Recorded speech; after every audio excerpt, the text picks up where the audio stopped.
አሰላሙ አለይኩም ወራህመቱላሂ ወበረካቱሁ። ሰላም እንዴት ናችሁ? ውድ የዩቲዩብ ቤተሰቦች ያለህ አልሐምዱሊላህ። እናንተስ እንዴት ናችሁ? ከኔ ጋር ሁሉ ሰላም ነው። ምስጋና ለአላህ ለዓለማት ጌታ። እንዴት ይዟችኋል? ስራ፣ ጤንነት፣ አፍያ? ከኔ ጋር ሁሉ ሰላም ነው አለሁላችሁ። እንዲሁም ክርስቲያን ወገኖቼ ሰላም ብያለሁ። በያላችሁበት ሰላማችሁ ብዝት ይበልልኝ።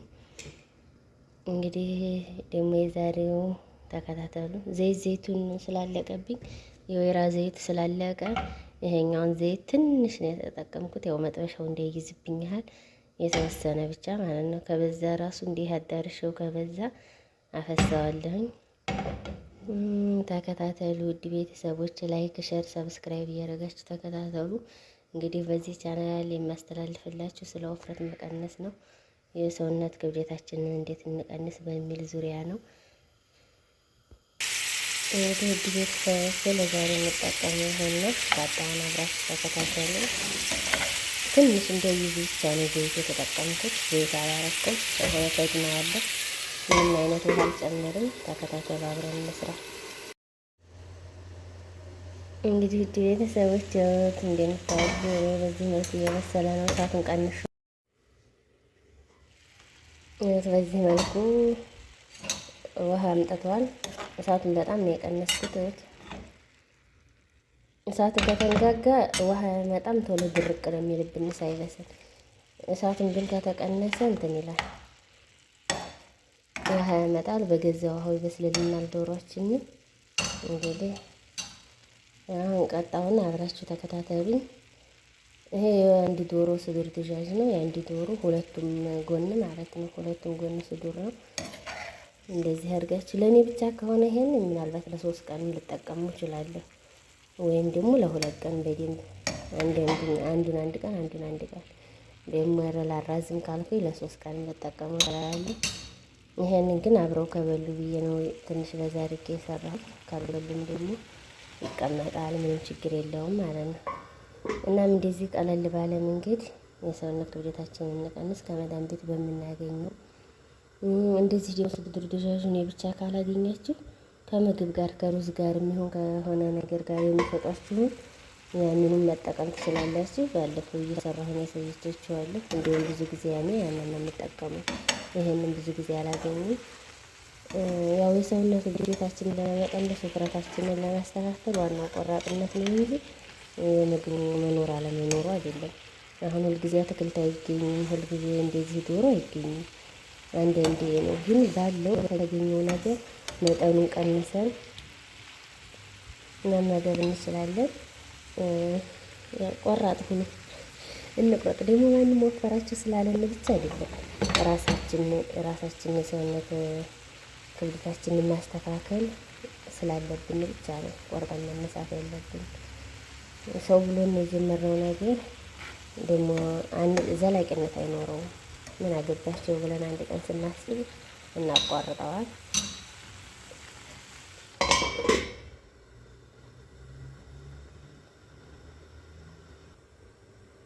አሁን ውድ ቤተሰቦች የተወሰነ ቅመም እጨምራለሁ። አሁን እንደነገርኳችሁ አትክልት ሲሆን ቅመም አልጨምርም። ከሙን በርበሬ የፓኪስታን በርበሬ ነው፣ የሚያቃጥል ነው። ልክ እንደኛ ሀገር እንደሚጥምጣው ነው። ትንሽ ጨመር አድርግበት። ይሄ እንኳን በዛ ይበል። እርድ ንጹህ እርድ ነው፣ ምንም አይነት ቀለቅል የለውም። እንዲህ አድርገን በደንብ እናቀላቅለዋለን። ወላሂ ይሄንን ብቀምሱት ማለት ነው ራሱ ቀጫጭኖቹ ብቀምሱት እኛ የምንመገብ ነው የምትሉት። በጣም ነው የሚጥመው። ሰራችሁ እስኪ ሞክሩት። በጣም ነው የሚጥመው። ከዚህ ቀደም በገለያ ነበር የማረገው ለልጅትና ለኔ በገለያ ነበር የምሰራው። አሁን ግን በዚህ ላድርገው ብዬ አስቤ ነው። ገለያው ጊዜ ይፈጃል፣ 40 ደቂቃ ምናምን ይፈጃል። በዚህ ከሆነ ግን 15 ደቂቃ እንደዛ በቂ ነው። ቶሎ ብዬ ጨርሳለሁ። እና ደግሞ ገለያው በጣም ነው የሚጮኸው። ጩኸቱ ራሱ ሰላም ይነሳል።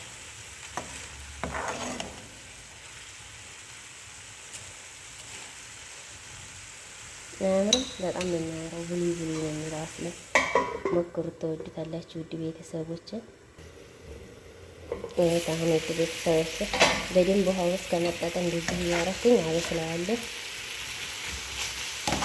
ሚጥሚጣው ግን እያፈራሁት ጨምሬ ተይ በቃ ሳትሪም እንጂ ያቃጥለኝና እና ላይክ ሼር ሰብስክራይብ ማድረጋችሁን አትርሱ። ደግሞ ከቤት ገብታችሁ ቪዲዮ ካያችሁ አይቀር ላይክ ማድረግ አትርሱ። ውፍረት መቀነስ ላሰበ ወዳጅ ዘመዳችሁን ሼር እያደረጋችሁ ቻናሉን እንግዲህ ያው ቪዲዮ ነው ይልኝ ፈልጌው ነው በቃ ከስደት ለመውጣት አስቤበት ነው ይሄን ቻናል የከፈትኩት። እስኪ ሼር እያደረጋችሁ ከስደት አውጡ። ከልጄ ጋር አገናኙ ውድ ቤተሰቦች። ትንሽ ጨው ነስነስ አድርጌያለሁ። እኔ እንግዲህ ጨውንና ቅመሙን የምጠቀመው ዶሮ ሲሆን ነው እንጂ አትክልት ሲሆን አልጠቀምም። ያ ነግሬያችኋለሁ። ተደጋገም እንዲያትሉ ይቅርታ ለማስታወስ ያህል ነው።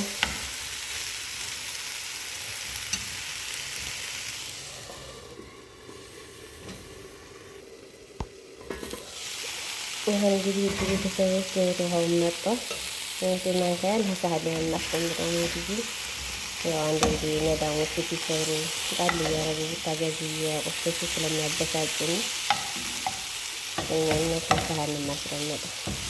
ውሃው በደንብ መጠጥ ብሏል። በጣም ደስ የሚል ከረን ይዟል። ሲያምር በደንብ ነው የተጠበሰው። መብሰሉ ደግሞ ቤት ይታወቃል። እንዲህ ስታረጉ ገር ነው ቆርጥ ነው የሚለው። ያው መብሰል እንደዚህ ታውቁታላችሁ። እንዳልበሰለ ከተረዳችሁ ደግሞ እሳቱን በጣም ቀንሳችሁ ማቆየት ትችላላችሁ። እንግዲህ ውድ ቤተሰቦች አሁን ይሄን እንግዲህ በቂጣ ነው በኩብዝ መመገብ ትችላላችሁ። ሩዝ ከሆነ ደግሞ ነጭ ሩዝ ዝም ብላችሁ ነጭ ሩዝ ዘይት ምንም የሌለው ነጭ ሩዝ ትሰሩና በነጭ ሩዝ ጎን ለጎን አድርጋችሁ ትበላላችሁ። እንዲሁም እናንተ ሰርታችሁ መብላት አቅም ተመሰላችሁ ወይም መዳምን ተሰራችሁ ከቤት ባለው ሩዝ ትንሽዬ ይሄን በዛ አድርጋችሁ ሩዝን ትንሽ አድርጋችሁ መመገብ። እኔ አሁን በቂጣ ነው ይሄን የምመገበው። እንግዲህ ውድ ቤተሰቦች ላይክ ሼር ሰብስክራይብ እያደረጋችሁ አበረታቱኝ። ውፍረት ለመቀነስ ደግሞ ካሰባችሁ ቁረጡ፣ የምር ቁረጡ። ከምር የምነግራችሁ ነገር ቆራጥነት ያስፈልጋል። ምክንያቱም እኔ 4 ዓመት ከ5 ዓመት በፊት ነው መወፈር የጀመርኩት። 4 ዓመት 5 ዓመት እኔ ያው ስድየልብ ኑሬ ምኑንም ሳግበሰብስ ኑሬ አሁን በስተመጨረሻ ቆረጥኩ እና እናንተም አንድ ቀን መቁረጣችሁ ስለማይቀር አሁን በ65 በ70 ያላችሁ ይሁን ጊዜ እንደኛ ወደ 100 እና ወደ 97 ሳገቡ ቁረጡ ላለሁ ንዴች ሴት ሊቀርማ 58 እና 55 ልኳ ነው ብዬ አስባለሁ። እኔ ውፍረት ጸጋ ነው፣ ምን ችግር አለው? ምን አጎደለብኝ መወፈሬ እያልኩ ነው ከዛሬ የደረስኩት። እንግዲህ የዛሬ ቪዲዮ በዚህ ያበቃል። ሲያቀርብ አያሳየችሁም፣ ምክንያቱም እኔ የምበላው አሱር ነው። አሁን ይሄ ደግሞ ዙሁር ነው እየሰራሁት ያለሁት። ቀጣይ ቪዲዮ እስከምንገናኝ ሰላም ቆዩልኝ ውድ ቤተሰቦች። ላይክ ሼር ሰብስክራይብ እያደረጋችሁ ስለምታበረታቱ ምስጋና ከልብ ነው።